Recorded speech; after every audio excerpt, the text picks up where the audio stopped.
Hello friends, स्वागत है आप सभी का अपने YouTube channel chemistry bye Anurag Singh पर। तो दोस्त, न्यूक्लिक एसिड के दूसरे एपिसोड का आगाज हो चुका है और इस एपिसोड में हम लोग देखने वाले हैं क्या, 3 महत्वपूर्ण प्रश्नों के जवाब। पहले हम लोग क्या देखेंगे, न्यूक्लियोटाइड, न्यूक्लियोसाइड और न्यूक्लिक अम्ल। इसके बाद हम लोग क्या देखेंगे, न्यूक्लिक अम्ल के प्रकार। फिर न्यूक्लिक अम्ल के प्रकार के बाद हम लोग तीसरी चीज देखेंगे, वह क्या, डीएनए और आरएनए में अंतर। इन 3 महत्वपूर्ण प्रश्नों के जवाब के साथ इस एपिसोड में उपस्थित हुए हैं और आप सभी से आग्रह है, यदि चैनल पे नए हो तो लाइक, सब्सक्राइब, शेयर करना ना भूलें। तो आइए हम लोग शुरू करते हैं। सबसे पहले क्या, न्यूक्लियोसाइड क्या होता है। तो आपने पढ़ा था क्या चीजें, 3 चीजें, पेंटोस शर्करा, नाइट्रोजनी क्षार और फास्फोरिक अम्ल। अर्थात पेंटोस शर्करा और नाइट्रोजनी क्षार मिलकर जिस यौगिक का निर्माण करते हैं उसे हम लोग क्या कहते हैं, तो उसे हम लोग कहते हैं न्यूक्लियोसाइड कहते हैं। किसको, पेंटोस शर्करा और न्यूक्लिक क्षार जब आपस में क्रिया करके जिस यौगिक का निर्माण करते हैं उसे हम लोग क्या कहते हैं, उसे हम लोग न्यूक्लियोसाइड कहते हैं। और जब न्यूक्लियोसाइड फास्फोरिक अम्ल के साथ क्रिया करके जिस यौगिक का निर्माण करता है उसे हम लोग क्या कहते हैं, न्यूक्लियोटाइड कहते हैं।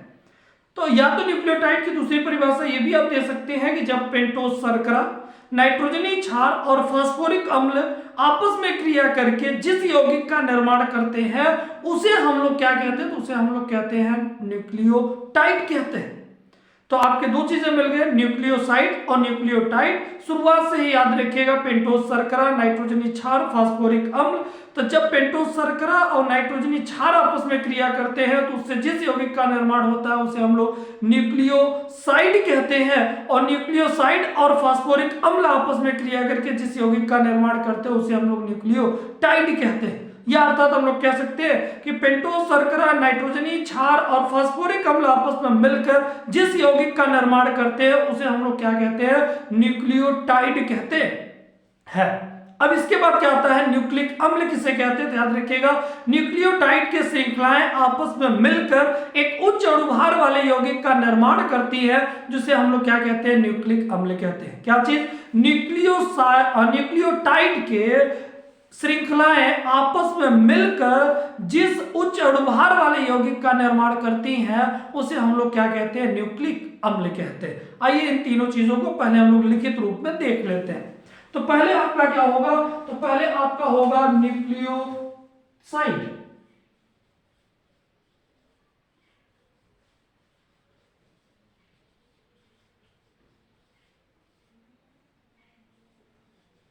न्यूक्लियोसाइड। अब यहां पर होगा कि न्यूक्लियोसाइड किसे कहते हैं। तो अभी मैंने बताया कि जब पेंटोस शर्करा और नाइट्रोजनी क्षार आपस में क्रिया करके जिस यौगिक का निर्माण करते हैं उसे हम लोग क्या कहते हैं, आपका न्यूक्लियोसाइड कहते हैं। तो वही चीज आपको लिखित रूप में मिलने वाला है, क्या, पेंटोस शर्करा और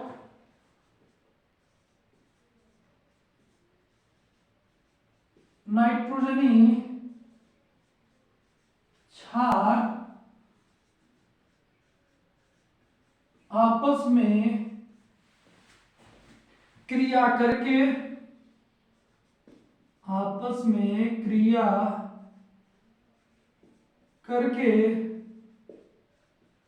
जिस यौगिक का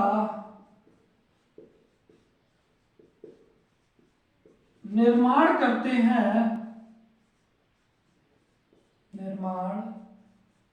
हैं उसे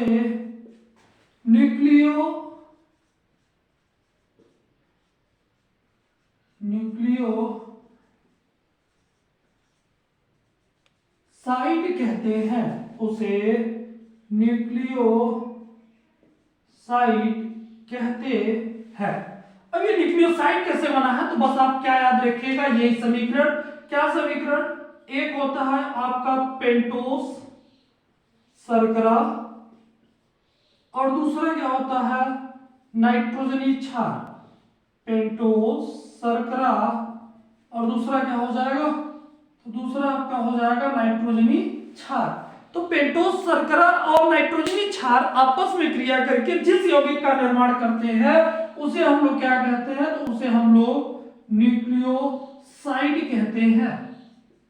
ये रहा आपका न्यूक्लियोसाइड की परिभाषा। आपको याद ही रखना, पेंटोस शर्करा और नाइट्रोजनी क्षार आपस में क्रिया करके जिस यौगिक का निर्माण करते हैं उसे हम लोग क्या कहते हैं, तो उसे हम लोग कहते हैं न्यूक्लियोसाइड कहते हैं। अब हम लोग अगला क्या पढ़ेंगे, न्यूक्लियोटाइड।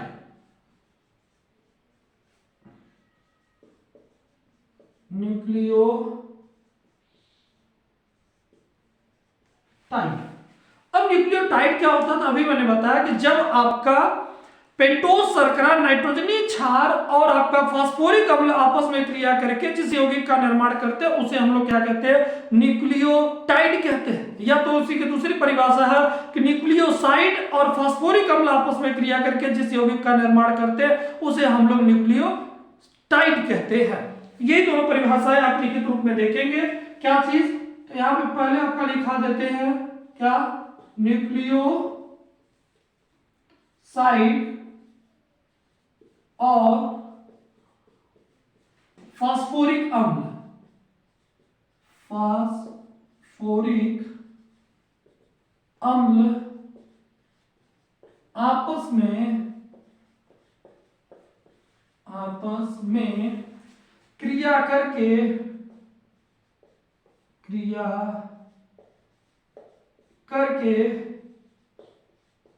जिस यौगिक का निर्माण करते हैं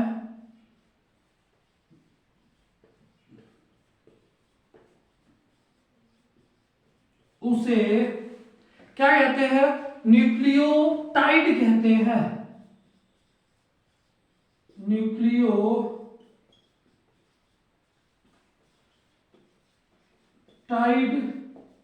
कहते हैं। या तो इसी की तीसरी परिभाषा है, इसका दूसरा परिभाषा होगा। दूसरा परिभाषा क्या है कि इसमें हो जाएगा पेंटोस शर्करा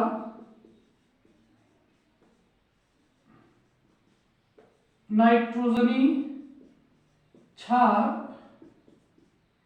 और फास्फोरिक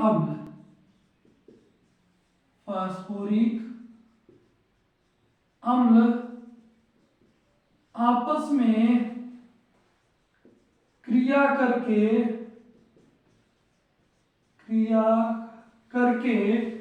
जिस यौगिक का निर्माण करते हैं उसे न्यूक्लियोटाइड कहते हैं। न्यूक्लियोटाइड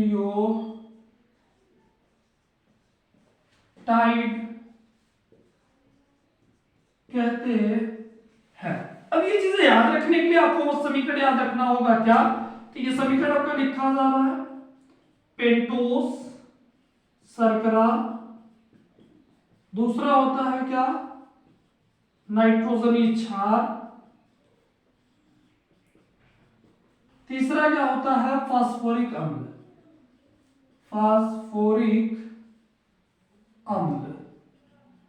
अब जब ये आपस में क्रिया करके जिस यौगिक का निर्माण करते हैं उसे हम लोग क्या कहते हैं, तो उसे हम लोग न्यूक्लियोटाइड कहते हैं। न्यूक्लियोटाइड कहते हैं। इसी के जस्ट बाद हम लोग क्या देखने वाले हैं, तो देखने वाले हैं न्यूक्लिक अम्ल।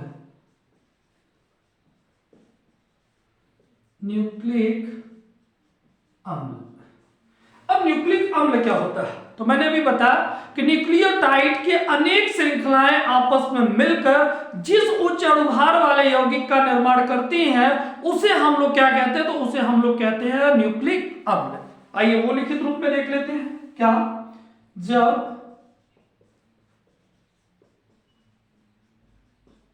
न्यूक्लियोटाइड के अनेक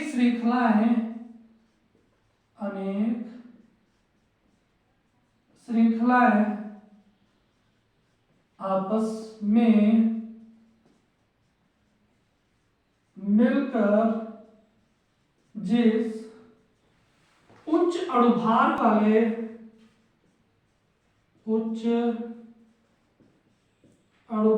वाले यौगिक का निर्माण करते हैं उसे न्यूक्लिक अम्ल कहते हैं। तो इसमें आपको तीन प्रमुख प्रश्नों के जवाब मिल गए जो मैंने अभी कहा था। एक मैंने कहा था क्या, न्यूक्लियोसाइड, दूसरा हमने कहा था न्यूक्लियोटाइड और तीसरा हमने कहा था न्यूक्लिकम। इन तीन प्रश्नों के जवाब आपको मिल चुके हैं। पहले इतनी चीजें देख लीजिए। इसी के जस्ट बाद हम लोग क्या देखेंगे, न्यूक्लिक अम्ल के प्रकार।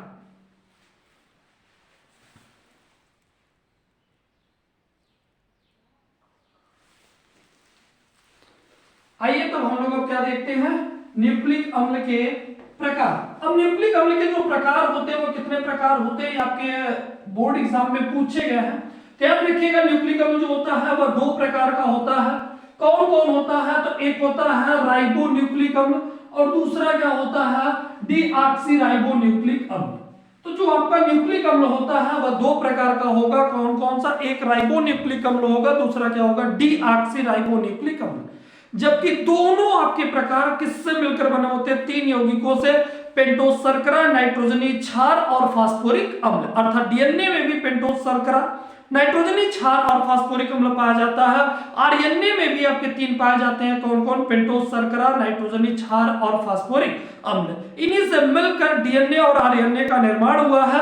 लेकिन कब डीएनए कहेंगे और कब आरएनए कहेंगे, यह भी चीज अभी आप देख लेंगे। तो पहले आप इतनी चीजें देखिए। क्या चीज है, न्यूक्लिक अम्ल के प्रकार। न्यूक्लिक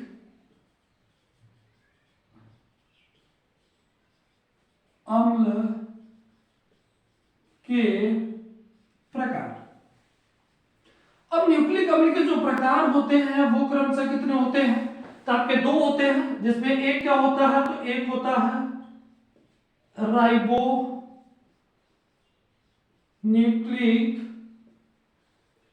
अम्ल, जिसे हम लोग क्या कहते हैं, तो इसे हम लोग कहते हैं आरएनए। और दूसरा क्या होता है, तो दूसरे का नाम होता है डी ऑक्सी राइबो न्यूक्लिक अम्ल। इसे हम लोग क्या कहते हैं, तो इसे हम लोग कहते हैं डीएनए। अर्थात आरएनए का पूरा नाम राइबोन्यूक्लिक अम्ल होता है, डीएनए का पूरा नाम डीऑक्सीराइबोन्यूक्लिक अम्ल होता है। जबकि ये दोनों किससे मिलकर बने होते हैं, तो तीन यौगिकों से। वह तीन कौन कौन से होते हैं, तो एक होता है आपका पेंटोस शर्करा होता है, दूसरा क्या होता है, तो दूसरा होता है नाइट्रोजनी क्षार,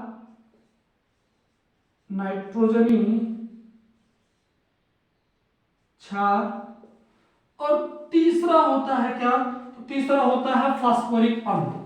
तीसरा होता है क्या, तीसरा होता है फास्फोरिक अम्ल। इसी प्रकार से डीएनए भी तीन यौगिकों से मिलकर बना होता है। एक क्या होता है, तो एक होता है पेंटोस शर्करा, दूसरा क्या होता है, तो दूसरा होता है नाइट्रोजनी क्षार,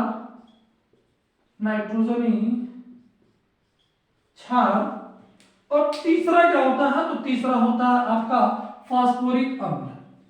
क्या होता है, तीसरा होता है फास्फोरिक अम्ल। अब यहां से निकल के आता है कि आरएनए होता है तो उसमें भी ये तीनों पाए जाते हैं, डीएनए होता है तो इसमें ये तीनों पाए जाते हैं। फिर अंतर कैसे होगा, तो पहला अंतर आपको बता रहा है कि जब आरएनए होगा तो उसमें कौन सा पेंटोस शर्करा पाया जाता है, तो याद रखिएगा राइबोस पेंटोस शर्करा, अर्थात कौन सा पेंटोस शर्करा आरएनए में होता है? तो राइबोस पेंटोस शर्करा होता है। जबकि नाइट्रोजनी क्षार की बात किया जाए तो नाइट्रोजनी क्षार में आपके 4 आते हैं। वो कौन कौन से आते हैं? तो आप उन चारों के नाम देखेंगे। अभी चारों के नाम क्या होते हैं? तो आपके ये 4 के नाम होते हैं। पहले का नाम क्या होता है? Uracil, uracil.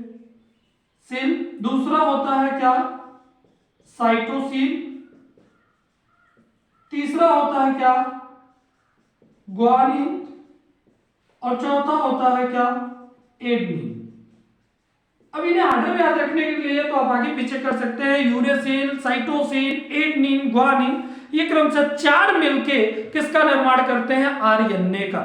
और जबकि फास्फोरिक अम्ल दोनों में होता है, अर्थात दोनों के अणुसूत्र एक ही होते हैं, H3PO4, जो कि आपके आरएनए में भी पाया जाता है और डीएनए में भी पाया जाता है।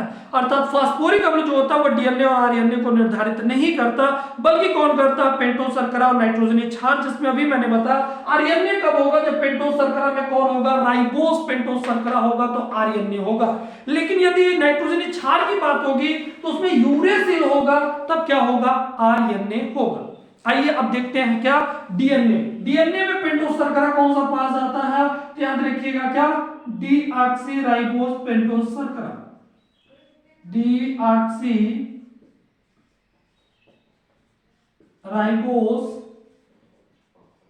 पेंटोस शर्करा। डीऑक्सीराइबोस पेंटोस शर्करा जो होता है वह किसका निर्धारण करेगा? डीएनए का। और जो राइबोस पेंटोस शर्करा होता है वह किसका निर्धारण करता है? आरएनए का। अब यहां से आता है नाइट्रोजनी क्षार। इसमें कौन कौन से नाइट्रोजनी क्षार पाए जाते हैं? तो इसमें पहला पाया जाता है क्या? थाइमिन पाया जाता है। दूसरा क्या पाया जाता है? तो दूसरा आपका साइटोसिन ही पाया जाता है। और तीसरा क्या पाया जाता है? तो तीसरा आपका एडेनिन हो जाएगा। और जो चौथा होगा वो चौथा क्या होता है? चौथा होता है ग्वानिन। यहां पर भी वही कर देते हैं आपका, इसमें भी। तो इसमें भी आपका क्या हो जाएगा? तो ये हो जाता है क्या? एडेनिन। और दूसरा क्या होता है यहां पर? तो दूसरा हो जाएगा ग्वानिन। अब क्रमशः किससे प्रदर्शित करते हैं? तो वो भी मैंने बताया था। यूरेसिल को किससे प्रदर्शित करते हैं? यू से। साइटोसिन को किससे प्रदर्शित करते हैं? सी से। एडेनिन को किससे प्रदर्शित करते हैं? ए से। और ग्वानिन को किससे प्रदर्शित करते हैं? जी से। इसी प्रकार से हम लोग थाइमिन को किससे प्रदर्शित करते हैं? टी से। साइटोसिन को किससे प्रदर्शित करते हैं? सी से। एडेनिन को किससे प्रदर्शित करते हैं? ए से। और ग्वानिन को किससे प्रदर्शित करते हैं? जी से। इसका मतलब देखा जाए तो यदि आरएनए हो चाहे डीएनए हो, उनमें 3 आपके नाइट्रोजनी क्षार कॉमन होते हैं, साइटोसिन, एडेनिन और ग्वानिन। अलग क्या होता है? अगर यूरेसिल होता है तो आरएनए, और यदि थाइमिन होता है तो क्या होता है? आपका डीएनए होता है। तो इस प्रकार से हम डीएनए और आरएनए को निर्धारित करते हैं पेंटोस शर्करा और नाइट्रोजनी क्षार के आधार पर। अगर प्रश्न से होता है कि आरएनए में कौन सा क्षार नहीं पाया जाता, तो एकमात्र याद रखिएगा थाइमिन। और पूछा जाएगा कि डीएनए में कौन सा क्षार नहीं पाया जाता, तो याद रखिएगा क्या? यूरेसिल। इतनी चीजें देख लीजिए। इसी के जस्ट बाद हम लोग देखेंगे क्या? डीएनए और आरएनए में अंतर।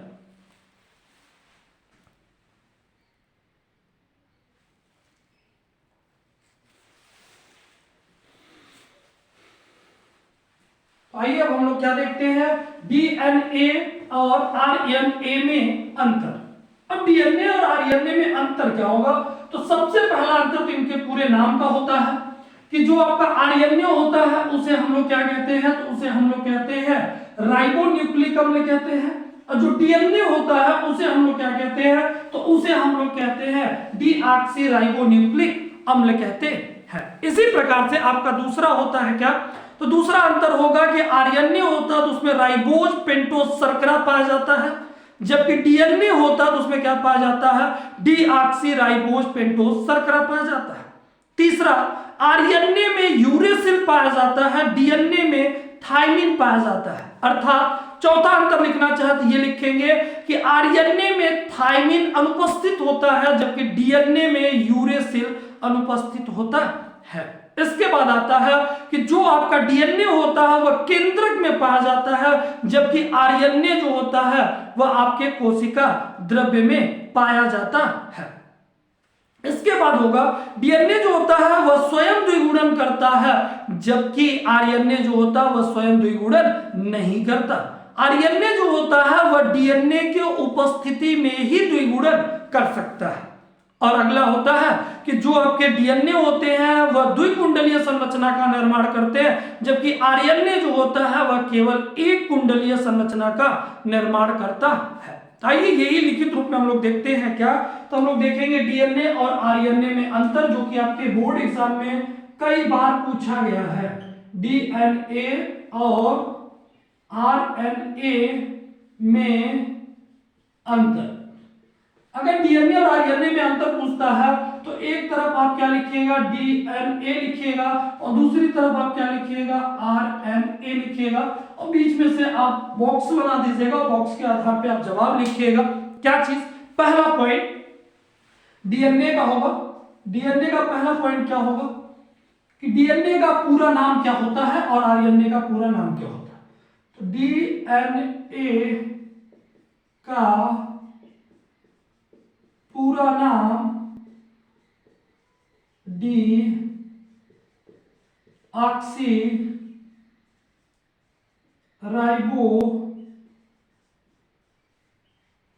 न्यूक्लिक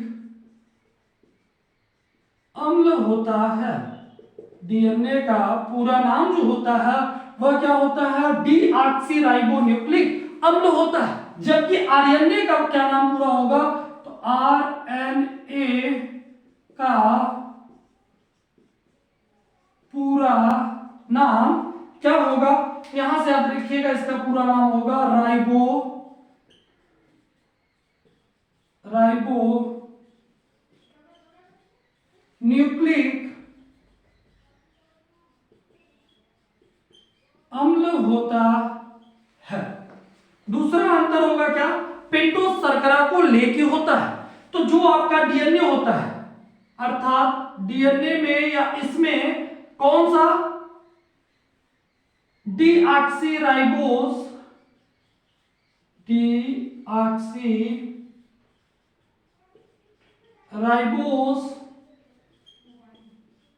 पेंटोस शर्करा पाया जाता है। डीऑक्सी राइबोस पेंटोस शर्करा पाया जाता है, जबकि इसमें क्या होगा, तो इसमें होता है, इसमें आपका राइबोस पेंटोस शर्करा पाया जाता है। तो इसमें वही लिखेंगे, इसमें राइबोस पेंटोस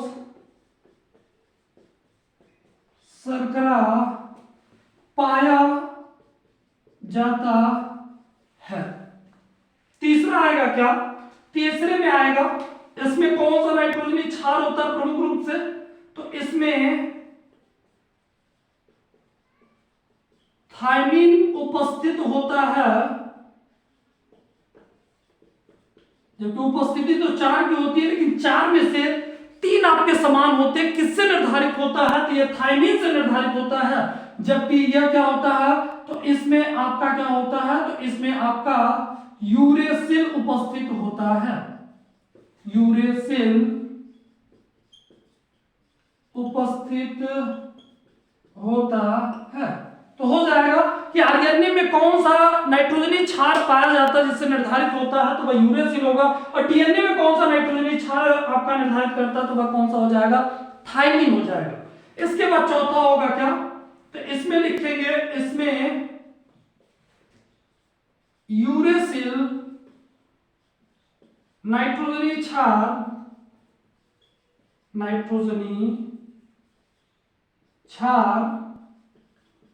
नहीं पाया जाता है, नहीं पाया जाता है। तो इसमें क्या हो जाएगा, इसमें चौथा पॉइंट बनेगा क्या, इसमें थायमिन नाइट्रोजनी क्षार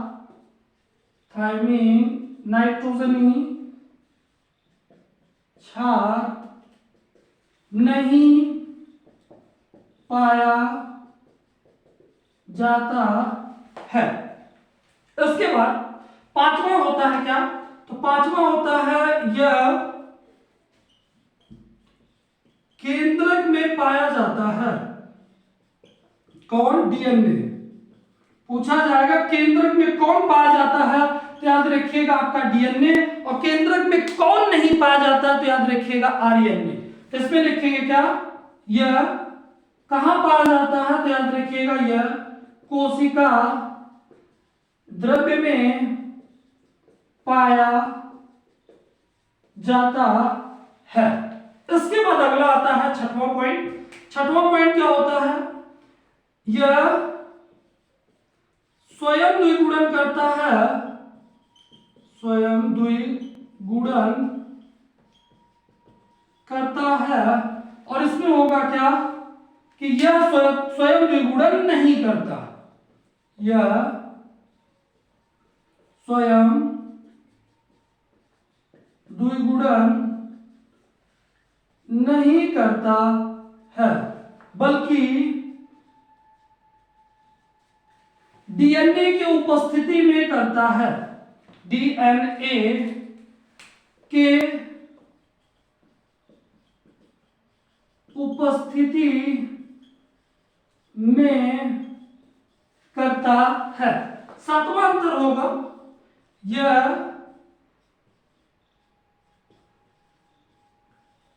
द्विकुंडलीय